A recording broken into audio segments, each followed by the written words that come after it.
মতন আমি যথারীতি বাড়ি থেকে ব্লগ করতে ভুলে গেছি। তোমরা জানো দুর্গাপুজোর প্রতিটি ব্লগের শুরু আমার এইভাবেই হয়, হোয়াইট ওয়েদারে ঢুকছি হাঁটতে হাঁটতে। সুপ্রভাত এবং শুভ মহাষ্টমী বন্ধুরা, আমি পারমিতা আর আমি আবার চলে এসেছি আমার সুন্দর একটা দিনের নতুন একটা ব্লগ নিয়ে তোমাদের সাথে কিছুক্ষণ গল্প করতে, আড্ডা দিতে, আর মহা অষ্টমীর মহা আনন্দই বলবো, সেটাকে তোমাদের সাথে কিছুটা ভাগ করে নিতে। এখনও কেউ আসেনি, I am the first one. আমাকে বলা হয়েছে 6:30টার মধ্যে চলে আসতে, আমি তো চলে এসেছি। কেউ তো একজন এসেছে। আমার অনেকটা আগেই সমাধি পৌঁছে গিয়েছিল, আর আমার কিছুক্ষণ পরেই রমিতা দিয়ে চলে এসেছিল।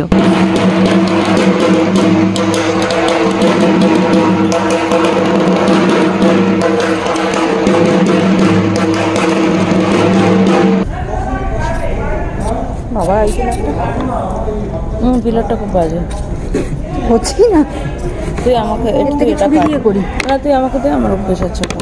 তাহলে আমি ওটা কাটছি।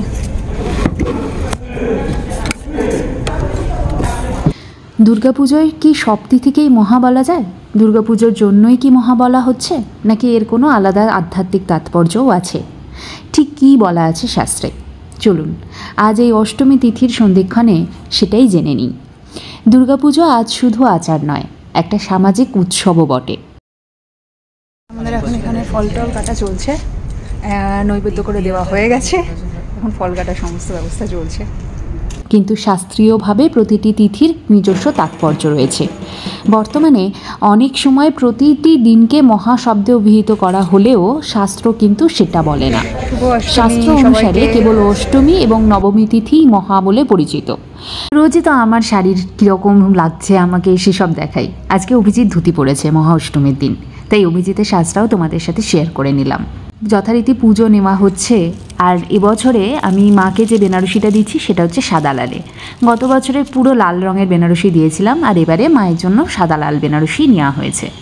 যেটা তোমাদেরকে বলছিলাম যে কালিকা পুরাণে স্পষ্ট বলা হয়েছে, আশ্বিনস্য তু শুক্লেস্য ভবেত ইয়া অষ্টমী তিথি মহাষ্টমী সা প্রক্তা দেব্যা প্রীতিকরা পরা ততে হনু নবমী ইয়া সৎ সা মহানবমী স্মৃতা। অর্থাৎ আশ্বিন মাসের শুক্লপক্ষের অষ্টমী তিথি মহা অষ্টমী নামে পরিচিত, আর তারপরের নবমী মহানবমী নামে খ্যাত। সারা বছর ধরে যে দিনে অঞ্জলি দেওয়ার জন্য প্রতিটি বাঙালি তৎপর হয়ে থাকে, অপেক্ষা করে থাকে, এখন সেই ক্ষণ মহা অষ্টমীর অঞ্জলি ক্ষণ। এখানে ভিড়ে অবস্থা দেখতেই পাচ্ছ, সকাল থেকে আমরা মোটামুটি একদম পুরো সময় পাইনি, যে সকাল থেকে একদম সময় পাইনি। তো এখন আমরা এখানে পুজো দেওয়া হচ্ছে, ডালা দেওয়া হচ্ছে। কেন কেবল অষ্টমী আর নবমী মহা? অষ্টমী ও নবমী তিথিতে পূজার 4টি মূল কর্ম, স্বপ্নানম মানে অভিষেক, পূজনম বলিদান ও হোম সম্পূর্ণভাবে সম্পন্ন হয়। প্রতিপদ থেকে ষষ্ঠী পর্যন্ত বা সপ্তমীতেও এসব পূর্ণভাবে হয় না। দশমীতে পূজা সমাপন হয়, তাই সেদিন নতুন সংকল্প করা হয় না। এর মধ্যে অষ্টমী তিথিতে দেবীর পূজার মাধ্যমে মহাবিপদ নিবারণ হয়, তাই এটি মহা অষ্টমী নামে খ্যাত। এই তিথিতে ভক্তরা দেবীর কাছে রক্ষা, শক্তি ও সাহস প্রার্থনা করেন। আর নবমী তিথিতে দেবী পূজককে মহাসম্পদ, সৌভাগ্য ও সিদ্ধি দান করেন, তাই এই তিথি মহানবমী নামে পরিচিত। নবমীর পূজা শেষে বিশেষ হোম ও যজ্ঞ হয়। লিঙ্গ পুরাণে বলা হয়েছে, অষ্টমী ও নবমী তিথিতে সম্পাদ্যন্তে যজ্ঞ, বলিদান এবং হোমাদি মহাকর্ম সম্পূর্ণ হয়, তাই এই দুটি তিথি মহা অষ্টমী এবং মহানবমী নামে খ্যাত। আজকাল অনেক জায়গায় দুর্গাপুজোর প্রতিটি দিনেই মহাশব্দ যুক্ত করা হচ্ছে, শাস্ত্রে এর উল্লেখ নেই, তাই এটি ভুল। কেবল অষ্টমী এবং মহানবমী তিথি মহা, অর্থাৎ চতুর্থ দিন থেকে বাকি দিনগুলো যেমন সপ্তমী বা দশমী কখনো মহাসপ্তমী বা মহাদশমী নয়। যে দুটি দিন মহা, তার মধ্যে মহাষ্টমী অশুভ শক্তি এবং মহাবিপদ থেকে মুক্তি লাভের দিন, আর মহানবমী সমৃদ্ধি, কল্যাণ এবং পূর্ণতার প্রতীক। আমাদের মহাষ্টমীর ভোগ এবং আরতি সম্পন্ন হয়ে গেছে, সেটা তোমরা দেখতেই পেলে। আর এখন আমাদের সন্ধি পুজোর প্রস্তুতি পর্ব। এখানে প্রদীপ সাজিয়ে নেওয়া হচ্ছে। 108টা প্রদীপ জ্বালানো হয়, এটা তো তোমরা সবাই জানো সন্ধি পুজোতে, এবং মাকে 108টা পদ্ম অর্পণ করা হয়। শ্রীরামচন্দ্র এই মহা অষ্টমী এবং নবমীর এই যে সন্ধিক্ষণ, এই সময়তেই মাকে 108টা পদ্ম, নীল রঙের পদ্ম অর্পণ করেছিলেন, এবং সেটা নিয়েও একটা সুন্দর আমাদের পৌরাণিক উপাখ্যান আছে। তো সেই পদ্ম আমরাও রামচন্দ্রের প্রথা অনুসরণ করে মাকে অর্পণ করি। সন্ধি পূজা শুরু হয়ে গিয়েছে।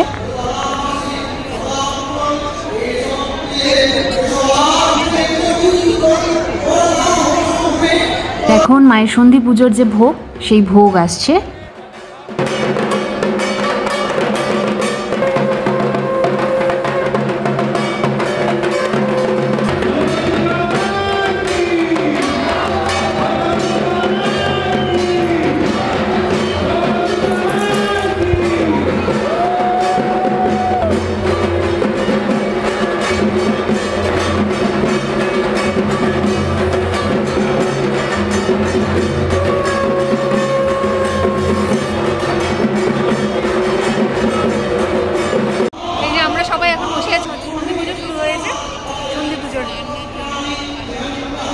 সন্ধি পুজোর সময় মায়ের মুখে চোখে এক অদ্ভুত আভা দেখা যায়, যেটা না অনুভব করলে বলে বোঝানো সম্ভব নয়। আর সারা বছর ধরে এই মুহূর্তটার জন্য না অপেক্ষা করে থাকি যে সন্ধি পুজোতে মায়ের সামনে প্রদীপ জ্বালাবো।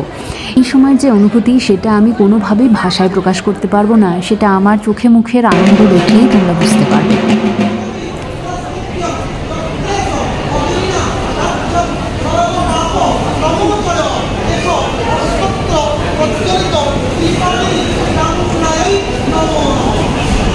সন্ধি পুজোর আরতির তাপ সবাইকে দেয়া হচ্ছে।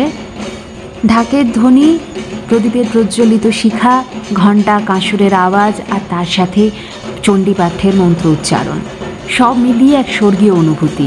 আর এই মুহূর্তে সবাই মিলে মায়ের কাছে প্রার্থনা করা, মা সবাইকে ভালো রেখো, সুস্থ রেখো, আনন্দে রেখো। বাঙালির বাড়ির মেয়েকে নিয়ে এই যে 4 দিন 5 দিনের মহা আনন্দ, মহা উৎসব, এই মনে হয় অন্য কোনো জাতির মধ্যে দেখতে পাওয়া যাবে না। ঈশ্বরকে ভয় না পেয়ে ভালোবেসেও যে কাছের করে নেওয়া যায়, সে মনে হয় বাঙালি জাতি খুব ভালো করেই জানে। সন্ধি পুজোর পরে চলে এসেছি ভোগ প্রসাদ গ্রহণ করতে। আজকে তো ভোগ প্রসাদে এলাহি ব্যাপার ছিল, স্বাদ নিয়ে নতুন করে কিছু বলার নেই।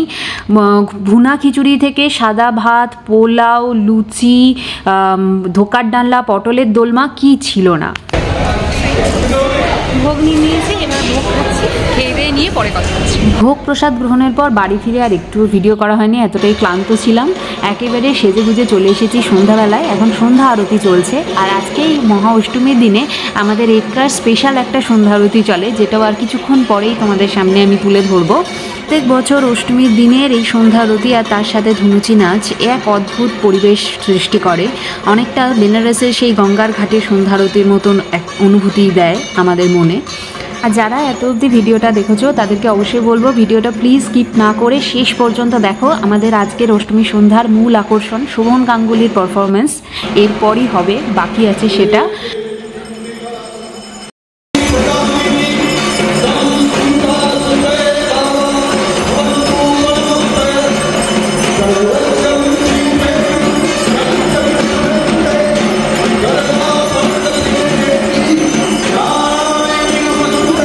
আমাদের এই যে মহা অষ্টমী তিথিতে যে বিভিন্ন ছোট ছোট অথচ অবিস্মরণীয় মুহূর্ত তৈরি হয়েছে, আশা করি তোমাদের সেই মুহূর্তগুলো ভালো লাগবে এবং তোমাদেরকে এই মুহূর্তগুলো তোমাদের দুর্গাপুজোয় ফেলে আসা দিনগুলোকে আবার মনে করিয়ে দেবে। কারণ দুর্গাপুজো শেষ হয়ে গেছে, আমি তো কুড়ি গিন্নি, আমার ব্লগ একটু দেরি করে আসে। আশা করি তোমরা আবার দ্বিতীয়বার করে নিজেদের পুজোর মুহূর্তগুলোকে অনুভব করবে।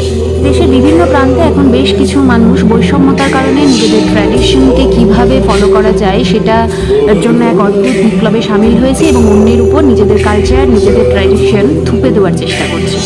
কিন্তু নিজেদের কালচার, নিজেদের ট্র্যাডিশনকে কিভাবে এগিয়ে নিয়ে যাওয়া যেতে পারে সেটা এই ছেলেটিকে দেখে শেখা উচিত। শোভন আমার থেকে বয়সে বেশ কিছু বছরের ছোট, তাই জন্য নাম ধরেই বললাম। কিন্তু ছেলেটিকে দেখে আজ শিখলাম বাঙালি কিভাবে বাংলার বাইরে নিজেদের বাঙালিয়ানাকে রিপ্রেজেন্ট করতে পারে। এখানে বেশিরভাগ বাঙালি পাশ্চাত্য পোশাক পরাকে নিজেদের কমফোর্টেবল ফিল করার এবং আধুনিকতার একটা পরিচয় বলে মনে করেন। সেখানে এই ছেলেটি একেবারে সাবেকি বাঙালি পোশাকে ধুতি পাঞ্জাবি পরে খালি পায়ে মঞ্চে উঠেছে। মঞ্চ প্রতিটি শিল্পীর কাছে একটা সম্মানের জায়গা, শ্রদ্ধার জায়গা। সেই মঞ্চে খালি পায়ে ওঠাটাই অবশ্যই উচিত। আর তার উপরে যদি সেই মঞ্চে দেবী দুর্গা বা কোনো ঈশ্বরী মূর্তি থাকেন তাহলে অবশ্যই সেটাকে সম্মান জানানো উচিত।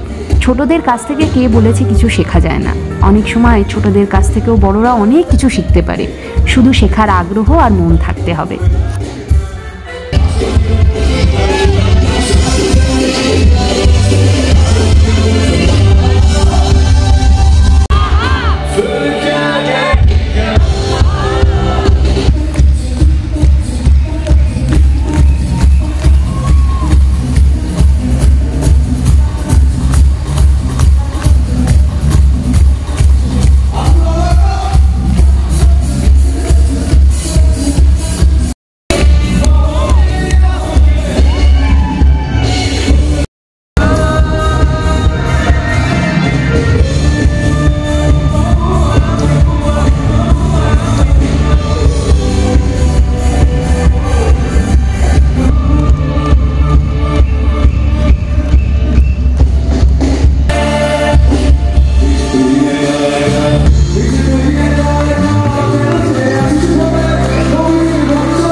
কীভাবে জয় করতে হয় সেটা শোভন গাঙ্গুলি খুব ভালো করেই জানেন।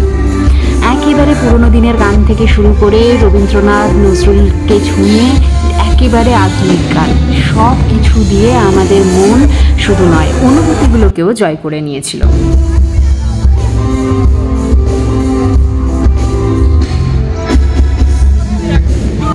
এই পারফরমেন্স দেখতে দেখতেই আজকে ব্লগটাকে এখানেই শেষ করছি। যদি আমার ব্লগটা ভালো লেগে থাকে তাহলে অবশ্যই লাইক করো, খুব ভালো লেগে থাকলে বন্ধু বান্ধব রিলেটিভসদের সাথে শেয়ার করো।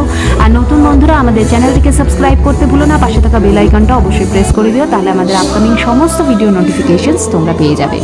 আর বন্ধুরা যদি আমার ব্লগটা ফেসবুক পেজ থেকে দেখে থাকো তাহলে অবশ্যই পেজটিকে ফলো করে দিও। আর অবশ্যই কমেন্ট করে জানাতে ভুলো না কিন্তু আমাদের ব্লগগুলো তোমাদের কেমন লাগছে। আজকের মতন এই পর্যন্তই। সবাই ভালো থেকো, সবাইকে ভালো রেখো, সবার আগে নিজেরা ভালো থেকো, তাহলেই সবাইকে ভালো রাখা সম্ভব।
সবাইকে নিচ্ছ, আমাকে নিচ্ছ না? নিয়েছি